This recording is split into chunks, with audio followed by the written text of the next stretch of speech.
What's up, guys? It's Brian again from Lake Hickory Scuba and Marina. If you're new to our channel, do me a huge favor. Hit this little subscribe button right here and ding that little bell as well. That way you guys are going to be notified every time we upload new content. Now, I want you to look around me. What do you see? A lot of boats, a lot of docks, right? So this is our marina here at Lake Hickory Scuba and Marina. And what you guys may see is a fun day on the lake. What I actually see as a commercial / public safety / salvage diver is I see a bunch of hazards and I see a ton of hazmat. And let me explain what I mean by that. First of all, look here on the dock. So this is one of our light posts here. You can see there's a power cord that is connected straight to it. We got one going to this boat here, and we got one going to the sailboat there. So that's a hazard. Obviously, if I'm in here swimming, we've got electrical current that can go through here. That can be a very bad day. Number two, what else do we see? We have a vessel here, right? Pretty good sized vessel. Even this one over here is a pretty good sized center console. It's got 2 engines on it. What's inside the engine? Gas and oil. What runs those engines? Gas and oil. This vessel here has probably got about a 100-gallon gas tank. That is called hazmat. If this vessel was to sink or go down, or it has a rupture in a line, it can very easily leak that gas into the environment, and it happens a lot.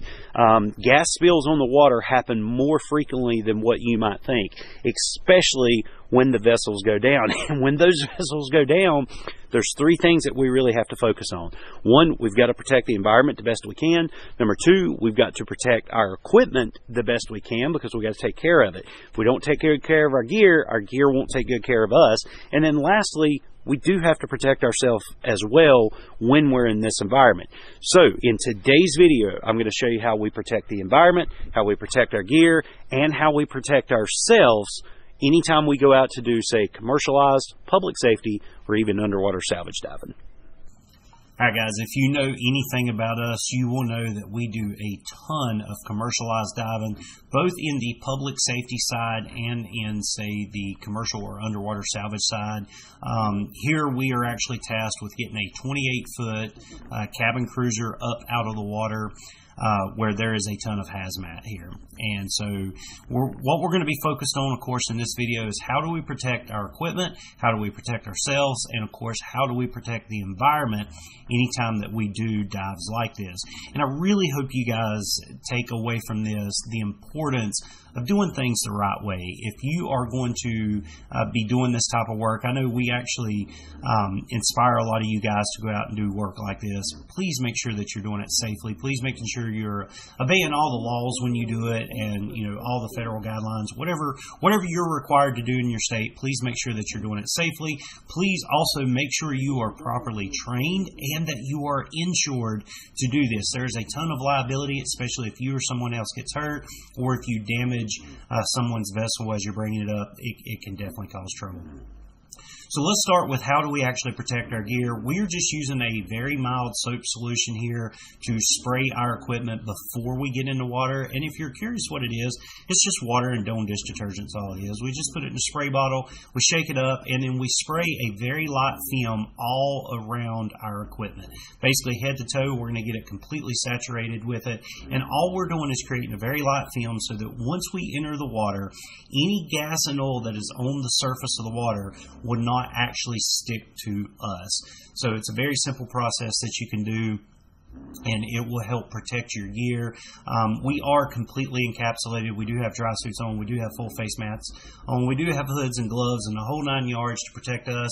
We also want to protect our gear because, as I said before, if you don't protect your gear won't protect you. If you take good care of your gear, then your gear will take good care of you. So as you can see, all the time on jobs like this, we protect our gear by simply putting a small, thin layer of a soapy solution on our gear.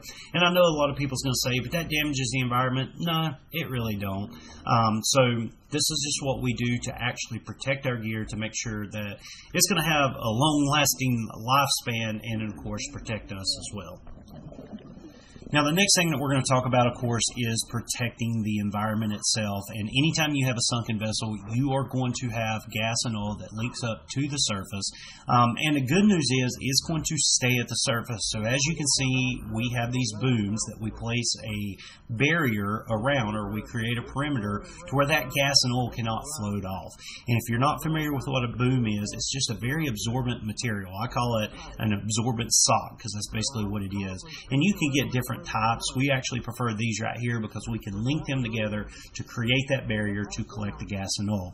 And it does a really good job. When you first put these in the water, they're usually white in color. Sometimes you can get them in a couple other colors like yellow, but white works really good because it can show you the progress as it is absorbing the gas and oil that is stuck at the surface. By the time we pull these guys out of the water, they're just going to be coated in black crude oil and just all nastiness.